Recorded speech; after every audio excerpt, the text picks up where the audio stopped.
Hey, so we're live with another Catalyst Talks. This is a special Friday edition. We're going to take a second, let the crowd build. I say crowd, could be 2 people, could be 10 people, could be 100 people. Who knows? That's the beauty of doing all this stuff live. The whole reason why I'm getting together today, this Friday afternoon, it's the 20th of November, is to go over a couple of things that I've been listening to, a couple of books I've been listening to, a couple of books I've been reading, but more importantly, to kind of wrap it all together and ideally share with what it is that you all are doing. So I'm going to drop a little post here. Drop any questions you might have. What are you reading? What are you reading? All right. So Nora's off today. She's got a fundraiser. So it's me alone and unafraid. Got some new equipment. I'm happy to answer any questions about the equipment that I'm using because I know some of you all have been doing your own podcasts, you've been doing your own video blogs. Go ahead and drop into the questions there on the side, either on YouTube, Facebook, or on LinkedIn Live. But what I want to do is cover 3 things that I've been doing recently. Number one is from a recent A16Z podcast on what it is about happy hours, or at least my biggest takeaway from the subject on happy hours and what they have to do with good meetings. The other thing I think is fascinating right now is my brother-in-law, Greg Hotaling, recommended I read the book, Go Unfuck Yourself. Apologize if that offends anybody, but it's a pretty cool book, Gary John Bishop. And then the third book that I'm actually just finished, both in audio and as well as the hardback version or the paperback version, is Annie Duke's latest book, How to Decide. So essentially, let's go back to the first point, what it is about happy hours that make for good meetings. And it's very simple. If you've ever been to a happy hour that you dreaded, you've probably also been to a meeting at work that you dreaded. But good leadership requires you to think about how you make both of those events similarly effective and similarly pleasant. And so what Matt Abrahams talks about, and by the way, he's a Stanford lecturer that was on A16 with Sonal recently, which is one of my all-time favorite podcasts. If you're not listening to A16Z, check it out. But what she is talking about with him is the fact that in good communications, everyone's included. In good communications, everyone's input is brought into the discussion. And you have to be considerate about who's speaking in what order, because there are people that tend to dominate a meeting. Have you ever been to that happy hour where people are dominating the happy hour? Sure, it's great to have gregarious people at a happy hour. Great, you want people to be talking, but you don't want that one person at your happy hour totally dominating the conversation unless they're facilitating conversation between other people. So if you have examples of that, by all means, drop them in the chat. I'd love to respond to any of them. I've got them up here, and I can respond to any of your questions as they come through. But what a good leader does in a meeting is the same thing that a good host does during a happy hour. First of all, they're thoughtful about the people that they invite. You want to have the right people at the happy hour, because if you have the wrong people, meaning too many people or too few people, it takes on a whole different context. I look at happy hours as an opportunity to catch up on what people are doing, share ideas, share a beer or wine, no wine, whatever your preference is, but most importantly, figuring out how it is to bring people collectively. Now, here's the beauty of all of it. Zoom has forced it to where social happy hours and our meetings take on almost the same thing. Hey, Sarah, good to see you. It's good to see you're doing well as well, too. Anyway, I got to work on the whole talking thing, talking, reading, focusing. But let's go back to this idea, though, that a good meeting has a start time, has an end time. You're deliberate about the people that you're inviting, and you have an agenda. Now, the difference between that with a social hour is ideally there's a start and there's an end so people can plan in their day. But what goes on after the happy hour is very similar to what goes on after a very effective meeting. Good ideas come forward. People go out into the hallway, or in this case, stick around wherever they are and exchange ideas. But because we're doing this now on Zoom and they're all the same, meaning that everybody is together, all being flat faces on a screen, you as a leader, you as a host of a happy hour have even more responsibility, in my opinion, to facilitate good discussion. I've seen a lot of groups. Liza is a friend of mine who runs a group called Instant Teams. And what Liza talks about is having everyone off of mute. That way everyone is engaged quite literally.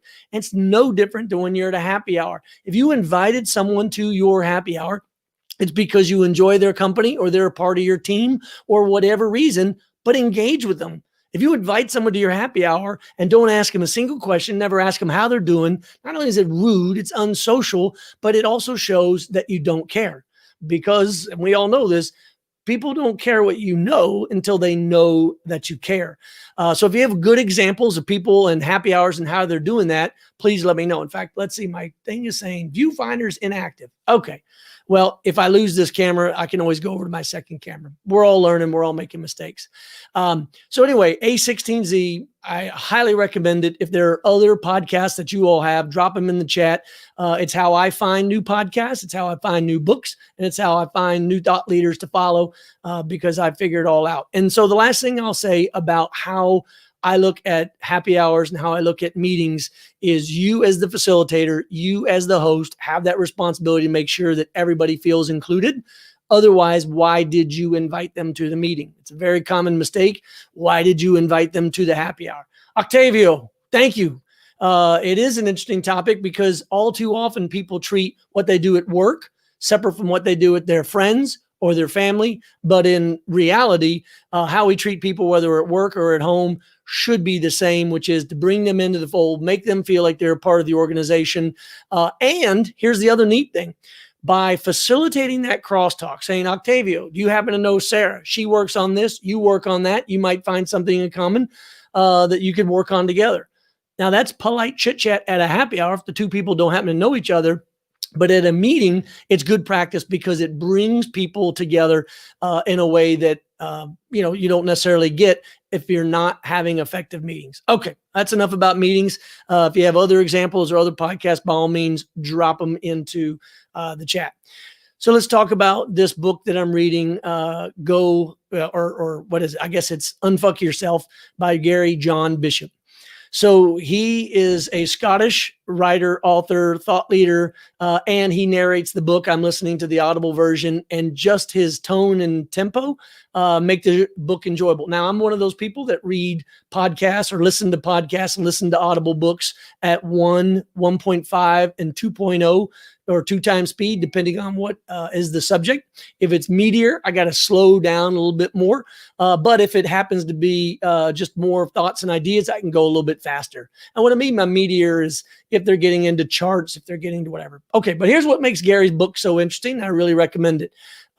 He's not holding anything back. He cuts right to the point, and he draws out so many different examples that if it doesn't apply to you in your life, you're either A, in denial, or B, you're not being honest with yourself. And just the harsh definition of the term of the book itself indicates the fact that he is going down that road. Okay. What he touches on, though, is this idea of what other people call mindfulness, which is this idea that all throughout the day you're having, and he cites in the book as many as 50,000 conversations or thoughts with yourself every single day. Now, I don't know if that scares you that you have that many, or if you think that that is not enough and maybe you have even more. Whatever it happens to be, everybody seems to be having all kinds of ideas going around their brain. What Gary's point in this whole book is that whatever you are telling yourself, like Henry Ford said, is probably true. Henry Ford said, if you tell yourself you can or cannot, you're already correct. Now, I totally blew up that definition or that quote, but the fact of the matter is what he is getting at is this idea that whatever's in your subconscious, whatever you're telling yourself in those 50,000 conversations a day is probably the way it's going to end up for you. If you find yourself constantly ruining relationships and you tell yourself you're constantly ruining relationships, you're probably going to continue to ruin relationships. And then as he nears the end of the book, what he gets into this idea of is to just go do it. And this is a perfect example. Now in the new normal, as people are trying to figure out how to communicate, how to share ideas, there's a lot of people that have turned online. I'm one of them. I have a lot of fun on this platform because it enables me to be able to more quickly engage, whether it be LinkedIn, Facebook, YouTube, whatever it happens to be.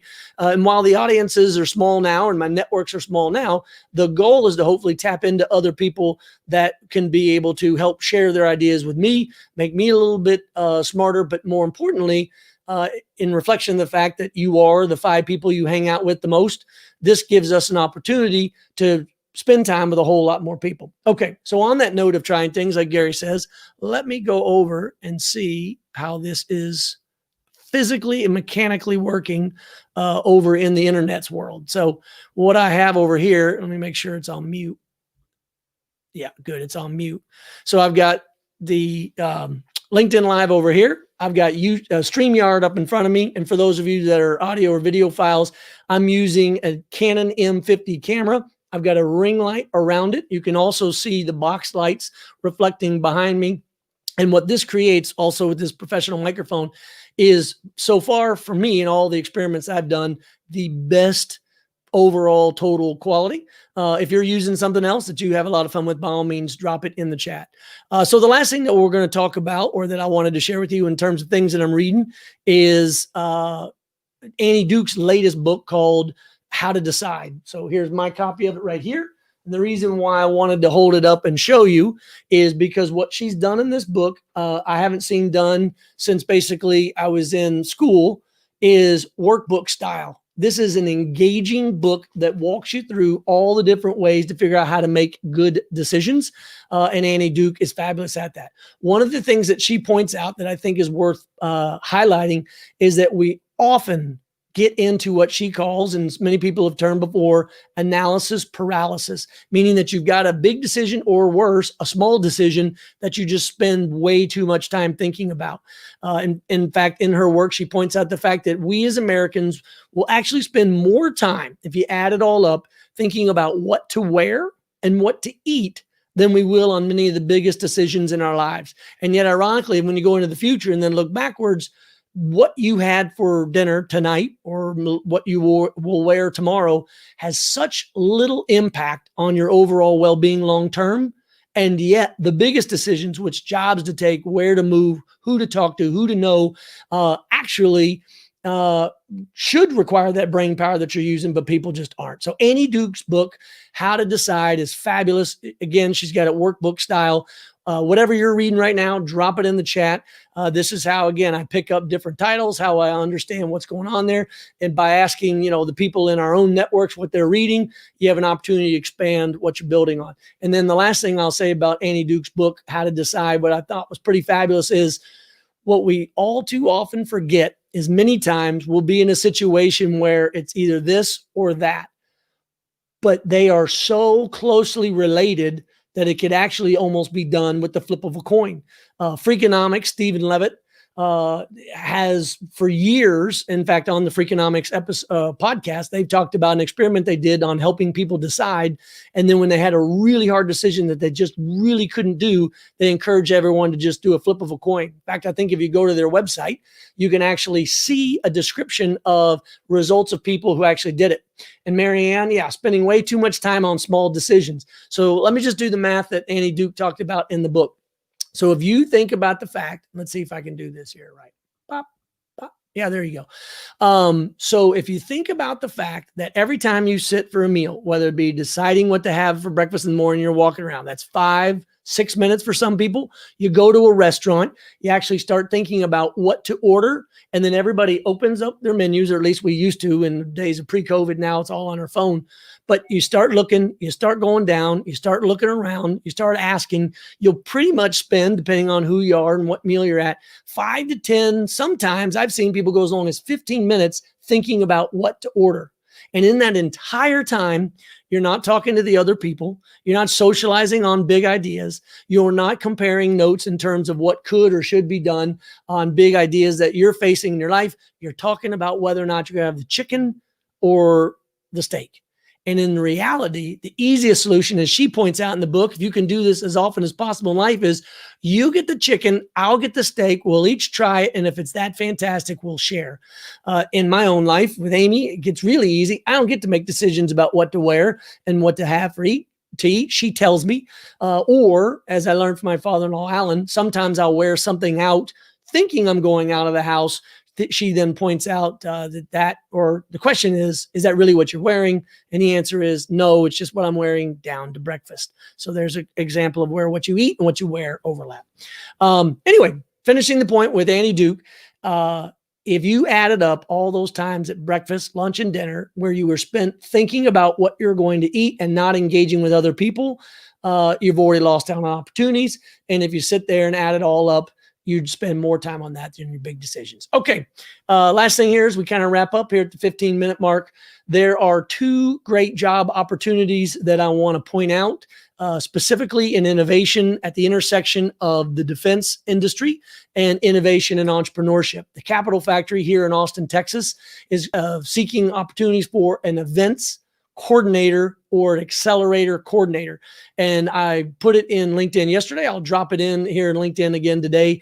This is someone who with some military experience, but it's not necessarily a deal stopper, but somebody who's familiar with the military who wants to be able to help them in their defense accelerator. You're going to be involved with lots of smart people, lots of innovation that's occurring in national security, and it gives you a chance to move to Austin, Texas if you don't live here already, or you could be like Joe Lonsdale and Seth, and everybody else. It seems that it's moving to Austin, Texas. And then the last job opportunity is at the University of Texas.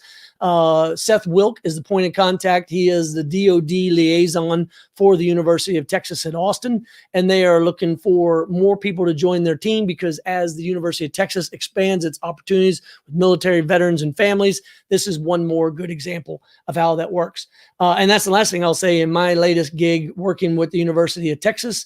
It's been a hell of a lot of fun. The new president, Jay Hartzell, is committed to doubling down on the partnerships that we have between the military and our veterans and families. And there's all kinds of programs happening now. The latest one that I'm most proud of is the Institute for Military Veterans and Family Wellness. The reason why they include the wellness part there is because it's all aspects of physical and mental. And the reason why they include the family piece in there is because it's not just about the veteran or the service member, him or her. It actually includes the whole family with a special emphasis on spouse unemployment. Oh, and by the way, speaking of them, yesterday they helped participate in a new project here in Texas focused on going after military food insecurity. So we're talking about military service members that still do not have the resources to be able to feed their family on a consistent basis. And yes, these are military service members on active duty, guard or reserves. And yet for all kinds of reasons, without placing blame, we are in a situation where they are living with food scarcity. So, okay, that's it for today. We've talked about the fact that good business meetings are very similar to good happy hours. And if you are still young in your professional journey and you're not yet in a position to run a meeting, you can practice now by hosting a happy hour among your friends on Zoom. Be that facilitator, be that bubbly personality. And if that's not you, then break out of it and figure it out. In fact, that's the whole theme of what Gary Bishop was talking about in our second point, which is to go unstuck yourself. We'll keep it family friendly. And what he's basically saying is instead of just thinking about doing things differently, instead of thinking about things going better for you, just start doing them. You're going to make mistakes, but nobody's going to remember your mistakes long term. What they are going to remember is that you tried, and then over time you get better. And that leads to Annie Duke's book, How to Decide. I highly recommend it in any format, Audible, ebook, or hard copy, because again, especially in the hard copy version, she goes through and lays out all the different steps of how to make good decisions, how to avoid the traps that people make. The one thing that she highlights in the book that I term opportunity costs is that whatever you're doing comes at the risk of not doing something else. And once you learn to forgive yourself and free yourself from that burden of, if I had just done this or if I had just done that. And the concept that she drives home in that book is this idea that we need to be judging our decisions, not so much the outcomes. The decisions are what we control. The outcomes are oftentimes out of our control because it has so much to do with luck, timing, and other factors outside of our control. So, and the job opportunities at the Capital Factory and at the University of Texas. I'm Joseph Kopser with your end of week Catalyst Talks. For those of you that popped in, great to see you. If you have any other comments, books that you're reading, podcasts you're listening to, share them with me. And if you have any questions on this equipment, happy to share. But in the meantime, Take care and stay safe.